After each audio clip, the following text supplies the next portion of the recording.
What's up, everybody? I'm Kristy. Thank you for joining us for our first show. I'm with my homegirl, Nakita, and her background is, her family is from Suriname, and she's born and raised in Amsterdam. And we're going to talk about her relationship with Christ today. Hi, Nakita. Thanks for coming today. It's great to have you on our show today. And I want to ask you some questions about your relationship with God. So you're cool peeps.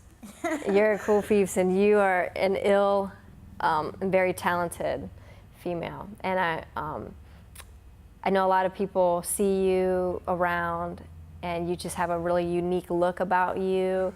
But you're very peaceful and kind of quiet, and so they're interested, like, what's going on with Nakita? Like, how's Nakita? What is she about? And I know you attend the same church I do, Crossover Church in Tampa, and I know that when people do, like I said, notice you, you do stand out.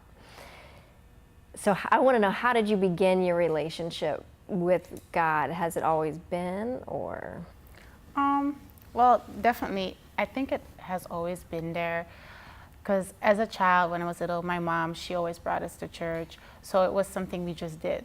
It wasn't like, okay, why am I going? You just went because your mom says we're going to church.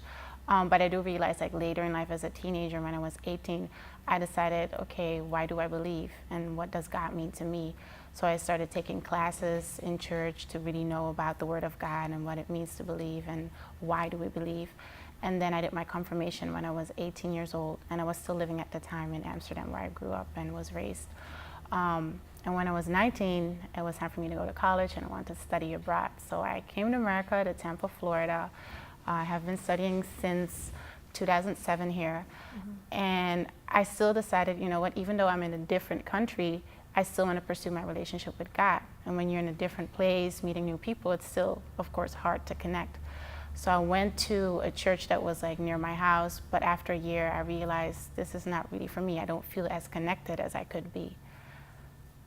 And so then I heard about Crossover Church, and a lot of people said, oh, it's a hip-hop church, you know, and I came there and checked it out. And I really liked it. I liked the atmosphere, I liked the people, and the way they brought the message to everybody. And after the first time, I decided this is where I want to go. And very soon after I learned about Crossover Church, I decided, you know what, instead of just going to church, I really want to get connected and serve. And I know one of the talents, you know, that God gave me is dancing. And at first, I was thinking, well, I really want to go into the worship team. But at that time, you know, conflicts in my schedule with school. So I ended up actually serving in the kids ministry, which I've been doing for almost 2 years. And I really love it. Which age group? Age group 7 to 11. 7 11 at your church. Yes. Okay. So I got connected at Crossover Church, and shortly after being in Crossover Church, I realized I never ever had the experience of being baptized. Really? Yeah, really. Wow, that's cool. As a child, you know, I was immersed with water in a Catholic church, but that was it, never really fully baptized. And I decided I really want to get baptized. So 2 years, yeah, it's been 2 years now that I got baptized. So you grew up as Catholic? Actually not. My dad was a Catholic, and my mom, who was with my dad at the time, you know, just followed in his steps. So we went to a Catholic church. Okay. And got immersed with water there. But my mom was a Lutheran, so I just went with her to church, and I grew up with my mom. Oh, okay. Okay. Very cool. And when you came here, how did you find Crossover Church? You might actually know her, Jessica, who's a dancer too, and her husband Spack, who's a media director. Yes. Yes. I met her in my time at Hillsborough Community College, where I did my college education and dance there. And she once told me about it, and I went to Flavor Fest, and I really liked it, but I never really had gone to a service. And so she took me once to a service, and it was during the same time that I was about to go home back to Amsterdam. So I told her, well, when I come back to the States, I really want to come and keep going. So from that point on, I just stayed and kept going, and I've been there now for 2 years. There's a lot of people that say that they're Christian, However, they don't change things that they do. They still do the same things in the world, and they don't really lean on God. You can tell in their everyday stresses of life. It's like you notice that they're not leaning on God for strength. How do you find that strength?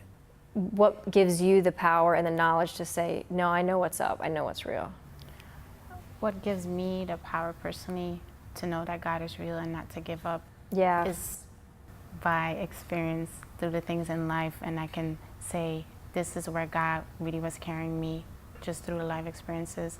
And I think that really matters when even though we know we can't touch God physically, we can't just have a conversation like in person, but we know inside in our hearts that He's there. And I think once you realize that feeling that you have, that's how you know, yes, that's God.